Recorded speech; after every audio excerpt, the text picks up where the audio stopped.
In 1892, a black woman wrote a newspaper editorial that told the truth about a lynching. And for what she had put into print, her newsroom was destroyed by a mob. She was warned that if she ever came back to her city, she'd be killed.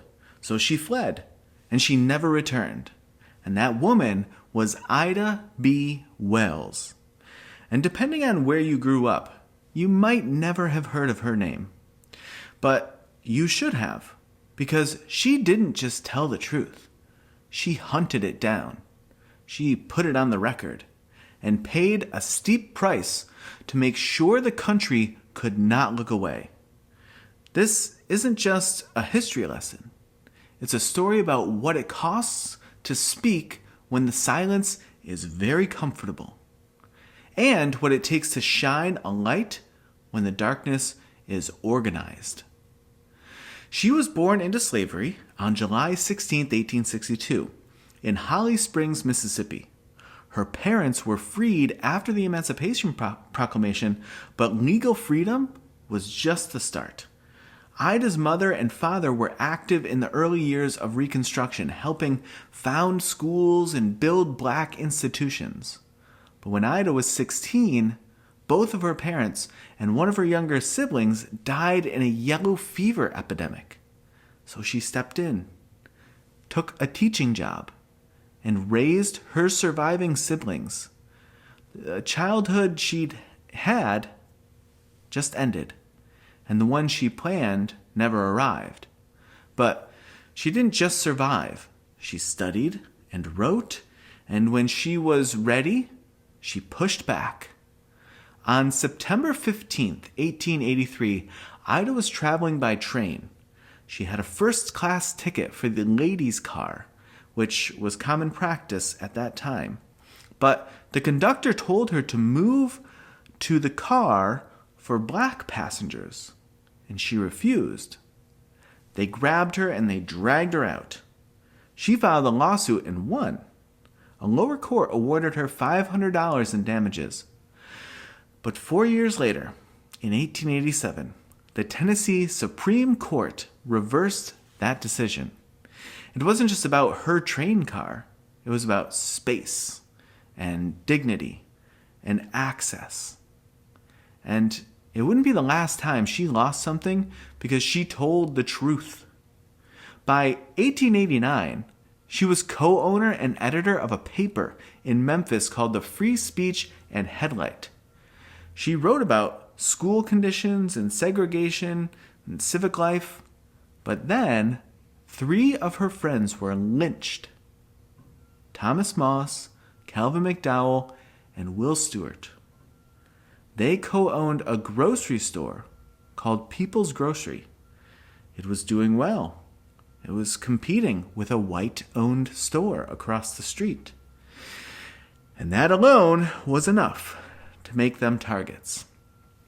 So a white mob stormed the jail and murdered them. Ida was devastated and furious. She knew what the papers were saying, and she knew it wasn't the truth. So she did what no court and no police and no governor was willing to do. She investigated. She gathered accounts. She tracked reports. She documented how lynchings were often based on false accusations, especially the claim that black men were targeting white women.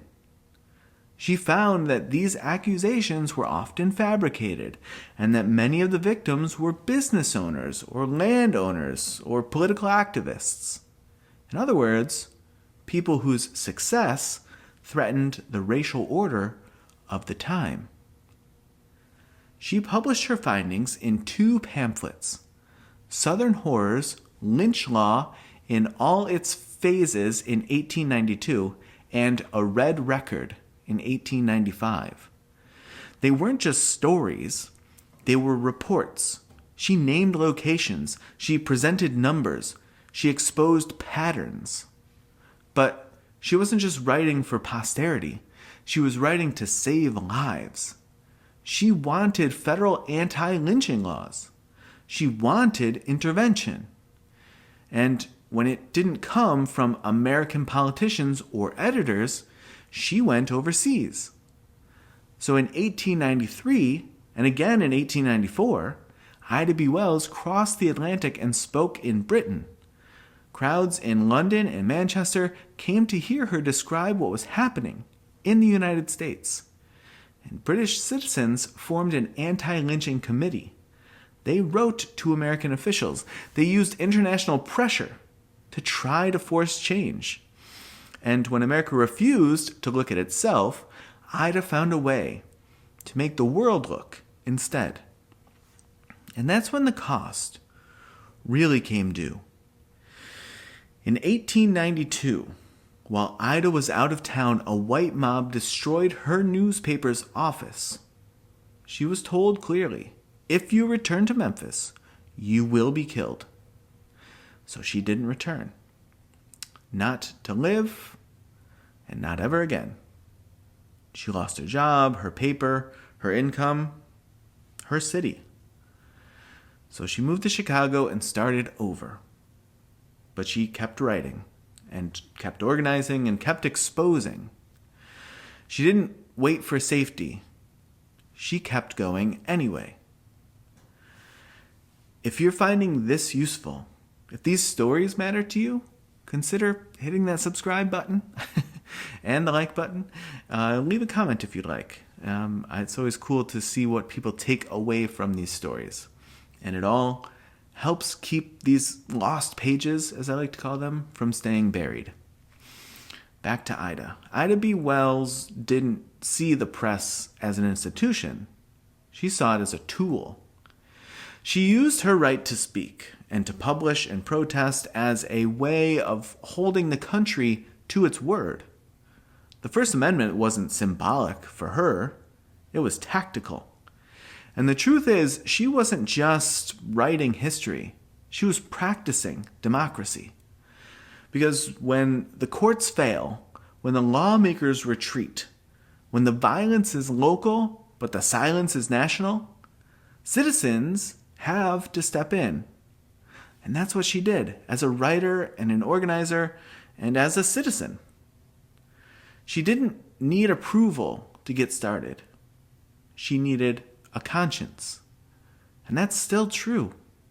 In 2025, the threats don't always look the same, but the playbook hasn't changed all that much. Truth tellers still get fired, still get followed, still get smeared, but books, as I'm sure you know, are pulled right off shelves, and journalists are sued, and people who say the wrong thing in public sometimes find themselves targeted by the very institutions that are supposed to protect speech.